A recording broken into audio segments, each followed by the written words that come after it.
పొందాలని ఆశపడుతూ ఉన్నాం, ప్రయాసపడుతూ ఉన్నాం.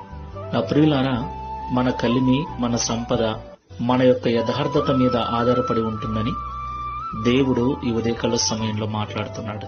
మనము పని చేసినా, వ్యవసాయము చేసినా, వ్యాపారము చేసినా, ఏ పని చేసినా కూడా యథార్థమైన జీవితం కలిగి చేస్తే ఆ యథార్థత మనకు నీతితో కూడిన కలిమిని, నీతితో కూడిన సంపదను అనుగ్రహిస్తుంది.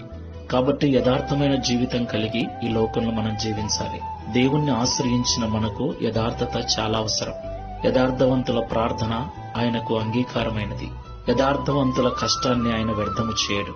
కాబట్టి అబద్ధాలను మానివేయండి, నటనా జీవితాన్ని మానుకొనండి, యథార్థమైన జీవితంతో జీవించండి, కష్టపడండి. దేవుడు మీ ప్రయాసను వ్యర్థము చేయక మీ ఫలమును నిత్యము నిలిచే విధంగా ఆశీర్వదిస్తాడు. ప్రార్థన చేసుకుందాం.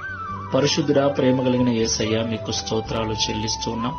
యథార్థవంతుల వంశపు వారు ఆశీర్వదించబడతారని, కలిమియు సంపదయు వాని ఇంట ఉంటుందని, వాని నీతి నిత్యము నిలుచునని మాతో సూటిగా మాట్లాడినందుకు స్తోత్రాలు.